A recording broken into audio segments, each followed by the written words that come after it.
Assalamualaikum warahmatullahi wabarakatuh. Perkenalkan, nama saya Nia Priyanujana dengan nomor mahasiswa 1831271, mahasiswa Fakultas Bisnis dan Ekonomika Universitas Islam Indonesia.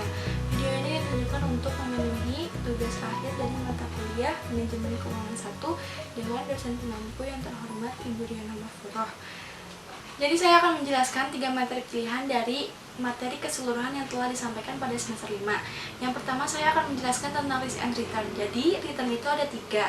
Yang pertama itu return biasa, yaitu tingkat pengembalian yang sudah terjadi atas suatu investasi. Yang kedua itu ada expected return. Jadi return yang diharapkan oleh investor berdasarkan kinerja masa lalu. Yang ketiga itu ada required return, yaitu return yang disyaratkan oleh investor karena mengetahui tingkat risikonya. Untuk menghitung formula dari return saham, yaitu dengan rumus harga penutupan saham perusahaan pada periode T dikurangi harga penutupan saham perusahaan pada periode T-1 dibagi dengan harga penutupan saham pada periode T-1.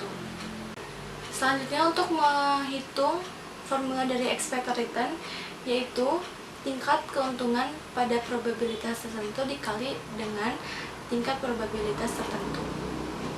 Yang selanjutnya untuk menghitung formula dari required return menggunakan capital asset pricing model atau metode CAPM dengan formula risk free rate ditambah dengan beta saham dikalikan dengan risk premium. Risk premium ini bisa didapatkan dari Damodaran. Nah, selanjutnya risiko. Apa sih risiko itu? Risiko itu adalah kemungkinan terjadinya perbedaan antara return yang terjadi dengan yang diekspektasikan atau yang diharapkan dari suatu investasi. Untuk menghitung resiko dengan menggunakan koefisien variasi, yaitu standar deviasi return dibagi return yang diharapkan. Nah, untuk menghitung resiko ini, siapkan data return dan expected return pada perusahaan yang akan diketahui. Nah, untuk kesimpulannya, jika expected return-nya besar tetapi covariance juga besar, berarti saham ini dinamakan high risk high expected return. Nah, ini cocok untuk orang yang menyukai risiko atau risk taker. Materi selanjutnya saya akan menjelaskan tentang manajemen modal kerja atau working capital. Jadi, manajemen modal kerja ini bertujuan untuk mengelola aset lancar dan utang lancar agar terjamin jumlah net working capital yang layak diterima yang menjamin tingkat likuiditas perusahaan. Working capital sendiri yaitu dengan cara current asset dikurangi dengan current liabilities.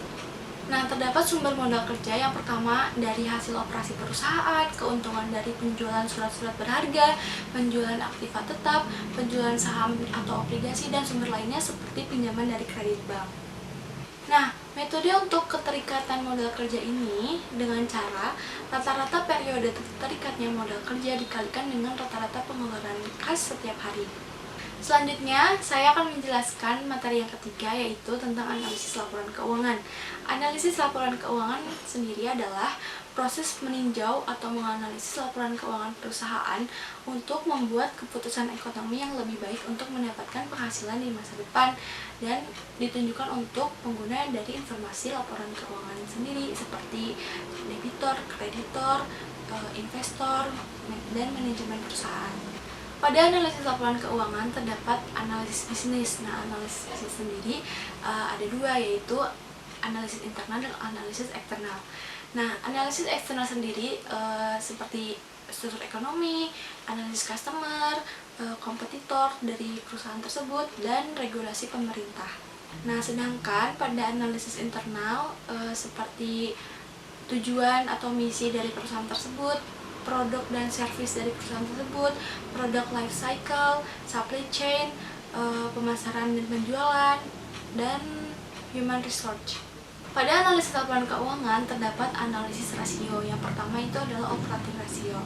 Nah, pada operating ratio ini terdapat revenue growth rate, gross margin percentage, operating margin percentage, effective income tax rates, days receivable outstanding, days payable outstanding, dan inventory turnover. Kemudian ada kredit rasio. Di dalam kredit rasio ini ada current ratio, quick ratio, debt to capital ratio, interest coverage ratio, dan yang terakhir ada investment ratio. Nah, pada investment ratio ini terdapat price to earning ratio, market to book ratio, return on capital, and return on common equity. Sekian penjelasan materi dari saya. Mohon maaf apabila masih banyak kekurangan karena kelebihan Subhanahu wa Ta'ala, dan kekurangan berasal dari saya sendiri. Dan semoga video ini bermanfaat. Dan terima kasih atas perhatiannya. Sehat selalu dan jaga kesehatan. Terima kasih. Assalamualaikum warahmatullahi wabarakatuh.